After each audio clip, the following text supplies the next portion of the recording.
আমার ছোট্ট বন্ধু সবাই কেমন আছো? ভালো আছো? হ্যাঁ, আমিও কিন্তু খুব ভালো আছি। আচ্ছা, তোমরা কে কে সিনেমায় যুদ্ধ দেখেছো? একটু হাত তোলো তো। ও বাবা, সবাই সিনেমায় যুদ্ধ দেখেছো? বেশ, এইবার বলো তো, সিনেমায় সেই রাজারা যুদ্ধ করে কি নিয়ে যুদ্ধ করে, কে বলতে পারবে? একটু ভেবে বলো দেখি। দেখো তো, আমি এই যে ছবিটা আঁকছি, সেই ছবিটাকে দেখে তোমাদের কোনো কিছু মনে পড়ছে কি না? হ্যাঁ, ঠিক বলেছো, রাজারা কিন্তু তলোয়ার দিয়ে যুদ্ধ করে। তাহলে একটা রাজা যখন এরকম করে তলোয়ার বের করে আর একটা রাজাকে মারতে যায়, তখন সেই রাজাটা নিজের প্রাণটাকে কিসের মধ্যে দিয়ে রক্ষা করে, কেউ বলতে পারবে? দেখো, এই রকম কিন্তু একটা যন্ত্র তার কাছে থাকে, তাই না? এটা হাতে করে ধরে থাকে, এবং যখনই কেউ আঘাত করতে যায় সেটাকে সামনে বাড়িয়ে দেয়। তোমরা বলতে পারবে তার নাম কি? ঠিক বলেছো ফতেমা, তার নাম হচ্ছে ঢাল। বাহ, খুব ভালো। আচ্ছা, এই ঢাল তাহলে কি কাজে লাগে, কে বলতে পারবে? ঠিক বলেছো, এই ঢাল আমাদের আত্মরক্ষার কাজে লাগে। তেমনি আমাদের সকলের কাছে একটা ঢাল রয়েছে, যে ঢালটা আমাদের সকলকে বাইরের আঘাত থেকে রক্ষা করতে সাহায্য করে। বলতে পারবে সেই ঢালটা কি? তোমরা একটু ভেবে দেখো তো, যখন তোমাদের কোথাও বাইরের আঘাত লাগে তখন তোমাদের শরীরটাকে কে রক্ষা করছে? একটু ভাবো, একটু ভাবো। দেখো, আমি এই যে হাতে করে এই হাতের উপরে আঘাত করলাম, তাহলে আমার এই হাতের মধ্যেকার যে মাংসপেশি রয়েছে, এই হাতের মধ্যেকার যে হাড় রয়েছে, শিরা রয়েছে, উপশিরা রয়েছে, সেই সব কিছুকে কে এই আঘাত থেকে রক্ষা করলো? ঠিক বলেছ ফতেমা, আমাদের শরীরের যে চামড়া রয়েছে সেই চামড়া কিন্তু সেই আঘাত থেকে আমাদেরকে রক্ষা করলো। বাহ, খুব ভালো বলেছো। তাহলে এই দেখো, এই ঢাল যেমন এই তলোয়ারের আঘাত থেকে কোনো একজনকে রক্ষা করছে, ঠিক তেমনই আমাদের এই চামড়া কিন্তু আমাদের বাইরের আঘাত থেকে রক্ষা করছে। তাহলে বলো তো, এই চামড়ার আর একটা নাম কি, কে বলতে পারবে? হ্যাঁ, ঠিক বলেছো, এই চামড়ার আর একটা নাম হচ্ছে বর্ম, তাই না? আমরা কিন্তু বলতেই পারি যে চামড়া হচ্ছে আমাদের শরীরের বর্ম। বাহ, খুব ভালো বলেছো। বেশ, এইবারে তোমরা একটু ভেবে দেখো তো, তোমাদের শরীরের কোথায় কোথায় চিমটি কাটলে তোমাদের খুব লাগে। দেখো তো, এখানে চিমটি কাটলে লাগছে, লাগছে, তাই না? দেখো তো, এখানে চিমটি কাটলে লাগছে। আচ্ছা, পরে দেখো তো, নিজের গালে চিমটি কেটে লাগছে, তাই না? বেশ, এবারে তোমরা একটু হাতের তালুতে চিমটি কেটে দেখো তো, লাগছে, লাগছে না?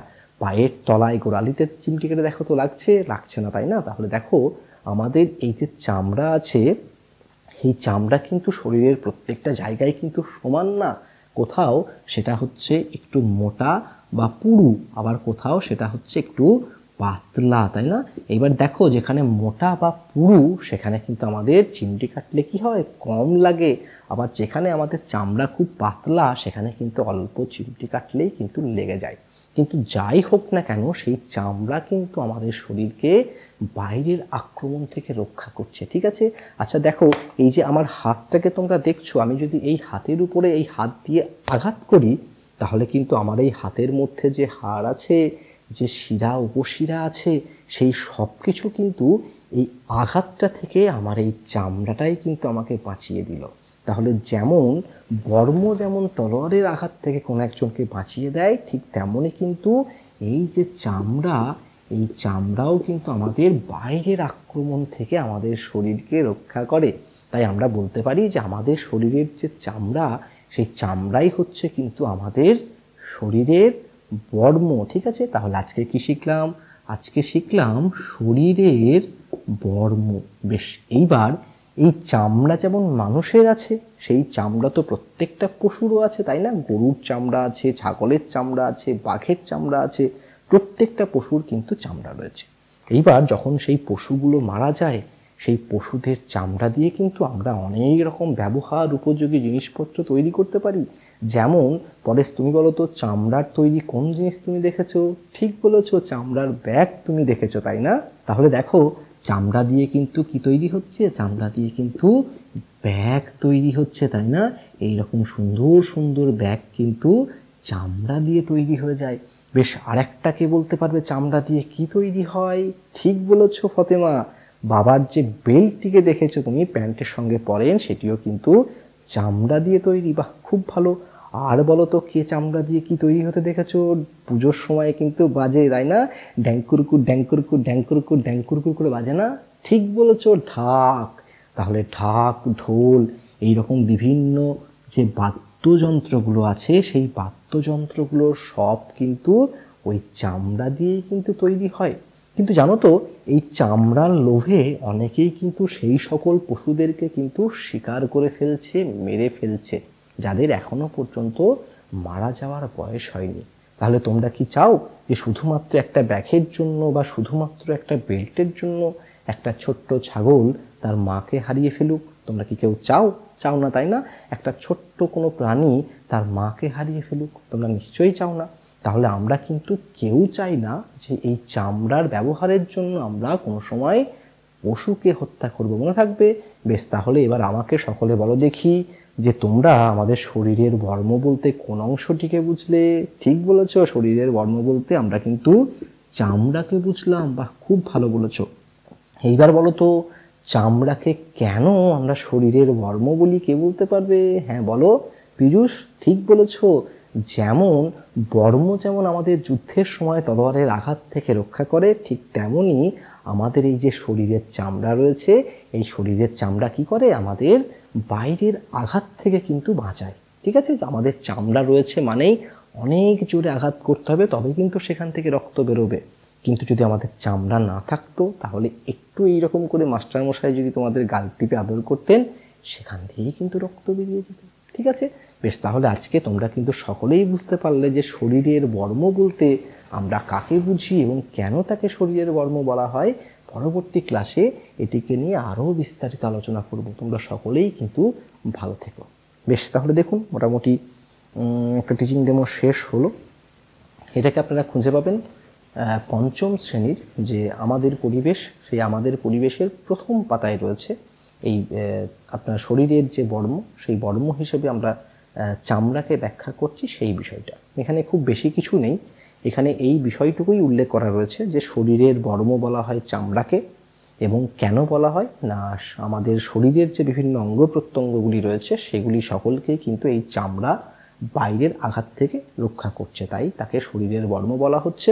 এবং তার সঙ্গে আমাদের বিভিন্ন দ্রব্য তৈরি করতে সেই চামড়ার ব্যবহার করা হয়, এবং সেই চামড়ার ব্যবহার করা হচ্ছে বলেই কিন্তু অনেক পশু অকালে প্রাণ হারিয়ে ফেলছে। তাই যে সকল পশুগুলো প্রাকৃতিক কারণে মৃত্যু হচ্ছে, আমরা তাদের চামড়া দিয়ে বিভিন্ন জিনিসপত্র তৈরি করতে পারি, কিন্তু কোনোদিন পশু হত্যা করে সেগুলোকে করব না। এটিই হচ্ছে মূল কাম্য শিখন, যেটাকে আমাদের এখানে উপস্থাপন করতে হবে। বেশ, এবারে এই যে টিচিং ডেমোটা আপনি দেখলেন, যেটাকে মোটামুটি একটু প্রতিষ্ঠা করার চেষ্টা করলাম, আমি এর মধ্যে কী কী রাখার চেষ্টা করেছি দেখুন। প্রথম থেকে শেষ পর্যন্ত কিন্তু শিশুদেরকে প্রশ্ন করেছি, বিভিন্ন প্রশ্ন করতে করতে এগিয়েছি। তাহলে প্রশ্ন উত্তর একটা মেথড কিন্তু এখানে রয়েছে। এখানে দেখুন ওই যে তলোয়ার দিয়ে যুদ্ধ করার যে বিষয়, হ্যাঁ, তারপরে ঢাল দিয়ে নিজেকে আটকানোর যে বিষয়, সেগুলো কিন্তু সব আমি রোল প্লে করে দেখিয়েছি। এখানে কিন্তু চামড়া কি কাজে লাগে সেই নিয়ে কিন্তু আমি একটা লেকচার দিয়েছি, শিশুদেরকে বুঝিয়েছি যে এই এই বিষয়গুলো করতে আমাদের চামড়ার প্রয়োজন হচ্ছে। বেশ, আবার দেখুন ঠিক শিশুরা যেগুলো চেনে, যেগুলো বোঝে, সেখান থেকে কিন্তু উদাহরণ তুলে নিয়ে আসার চেষ্টা করেছি।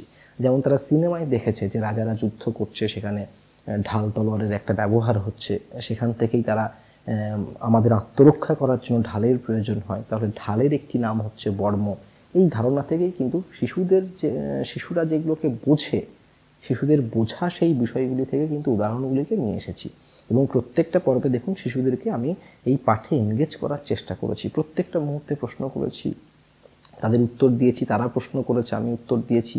এই সব কিছু কিন্তু এই টিচিং ডেমোর মধ্যে রাখার চেষ্টা করেছি। এবং তার সঙ্গে দেখুন আমি একটি তলোয়ারের ছবি এঁকেছি, একটা ঢালের ছবি এঁকেছি, এবং যে দ্রব্যগুলো আমরা চামড়া থেকে তৈরি করতে পারি তার একটা লিস্ট তৈরি করেছি, যেটা একটা চার্ট হিসেবে কাজে দিচ্ছে।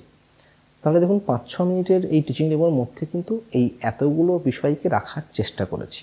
এবারে আমি জানি না যে আপনারা কোন দৃষ্টিভঙ্গি থেকে বিষয়গুলিকে দেখছেন, কিন্তু শুধুমাত্র এলাম, পড়িয়ে দিলাম, চলে গেলাম, এখানেই কিন্তু একটা টিচিং ডেমো শেষ না। একটা টিচিং ডেমোর বেশ কতগুলো উদ্দেশ্য রয়েছে, যেমন তার মধ্যে অবশ্যই 5E মডেল থাকবে। আপনি যদি 5E মডেলকে দেখতে দেখতে যান, তাহলে দেখবেন যে কুশল বিনিময় থেকে শুরু করে পাঠের প্রবেশ থেকে শুরু করে উপস্থাপন থেকে শুরু করে পাঠের পুনরালোচনা থেকে শুরু করে মূল্যায়ন পর্যন্ত সব কিছুই কিন্তু এই পাঠের মধ্যে কম বেশি রাখার চেষ্টা করেছি। যেহেতু এটা 35-40 মিনিটের একটা ক্লাস, যেটাকে আমাকে 5 মিনিটের মধ্যে করতে হচ্ছে, কাজেই সবটা পুঙ্খানুপুঙ্খভাবে করা সম্ভব হয়নি, কিন্তু টাচ করে করে গেছি।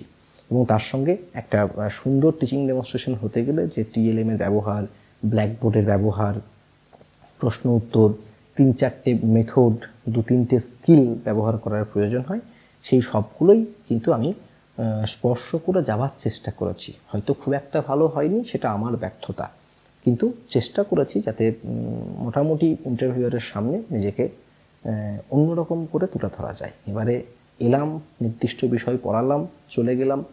অনেকে এটাকেই সাপোর্ট করছেন, আমার এইগুলোকে আবার অনেকে বাঁদর নাচ বলছেন কমেন্টে। তো ঠিক আছে, সেটা কোনো সমস্যা নেই, যা খুশি বলুন। কিন্তু এটাই হচ্ছে শিশুদের পড়ানোর কিন্তু মোটামুটি সঠিক পদ্ধতি, কারণ এর মধ্যে কিছু স্কিল রাখতে হবে, এর মধ্যে কিছু মেথড রাখতে হবে, এবং এর মধ্যে সর্বোপরি জয়ফুল লার্নিংটাকে দেওয়ার ব্যবস্থা করতে হবে। তো সেই সবটাকে ধরার চেষ্টা করেছি। এখন কেমন লাগলো সেটা অবশ্যই আপনারা আমাকে কমেন্ট করে জানাবেন। আমি ভালো বললেই তো আর ভালো হবে না, 10 জন যদি ভালো বলে, আপনারা আমার সাবস্ক্রাইবার মধ্যে যদি ভালো বলেন, তাহলে হয়তো কোনো একটা জায়গা থেকে কিছুটা ভালো হয়তো হবে। আর একটা বিশেষ ঘোষণা, আপনারা অনেকেই আমাকে মেসেজ করছেন যে একাডেমিতে যুক্ত হওয়ার জন্য। আমি খুব দুঃখিত, এই মুহূর্তে তাদেরকে সুযোগ দিতে পারছি না। এই কারণেই, নন্দী একাডেমি বলতে একটা বিরাট টিম কিছু না, নন্দী একাডেমি বলতে আমি একাই। হ্যাঁ, তো 10 নম্বর ব্যাচ শুরু করেছিলাম, অ্যাডমিশন ফুল। 11 নম্বর ব্যাচের জন্য বলেছিলাম, 11 নম্বর ব্যাচে প্রায় 65 জন সেখানে অ্যাডমিশন নিয়ে নিয়েছে, এখনও সময়ের অভাবে ক্লাস শুরু করতে পারেনি। তাহলে এইবার যেটা করতে হবে সেটা হচ্ছে 12 নম্বর ব্যাচ। এবার এতগুলো ব্যাচ আমার পক্ষে সামলানো একটু মুশকিল হয়ে যাচ্ছে, তাই সকলকে সময় দিতে পারছি না। খুব শীঘ্রই আমরা শুরু করব 12 নম্বর ব্যাচ। যারা আমাদের সঙ্গে যোগাযোগ করেছেন তাদেরকে অলরেডি জানিয়েছি।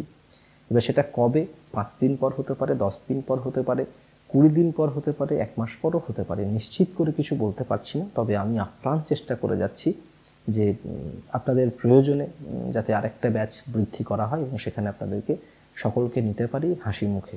ঠিক আছে, তো তার চেষ্টা চলছে। আপাতত আমাকে যদি কেউ মেসেজ করেন, সেটা এটা জেনেই করবেন যে 10 নম্বর ব্যাচ ক্লাস শুরু হয়ে গেছে, 11 নম্বর ব্যাচের অ্যাডমিশন ফুল, এবং 12 নম্বর ব্যাচের জন্য আপনি আমার সঙ্গে যোগাযোগ করছেন আজকের এই তারিখে।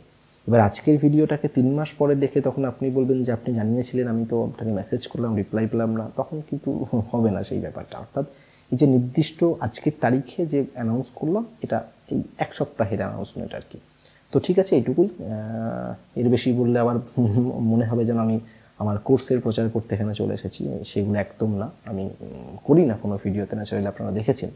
তো অনেকজন যেহেতু মেসেজ করেছেন, কাজেই এখানে বললে কি হবে, অনেকজনের কাছে পৌঁছে যাওয়া যাবে, খুব সংক্ষেপে মেসেজটাকে দিয়ে দিতে পারবো, তার জন্য বললাম। তো যাই হোক, সেটা আলাদা বিষয়। আপাতত চ্যানেলের কথা বলি, এখানে আপনারা কেমন ভিডিও চাইছেন সেটা অবশ্যই কমেন্ট বক্সে কমেন্ট করে জানাবেন। আপনাদের কাছে যে সকল প্রশ্নগুলি আছে, যার উত্তর আমার মুখ থেকে শুনতে চাইছেন, সেগুলো অবশ্যই কমেন্ট করে জানাবেন। কোনো একদিন না একদিন সেই প্রশ্নের উত্তর আপনি পেয়ে যান। তাহলে দেখা হচ্ছে অন্য কোনো এক ভিডিওতে, অন্য কোনো একদিন। ততক্ষণের জন্য আপনার এই বন্ধু বিশ্বদীপ নন্দীকে বিদায় দিন।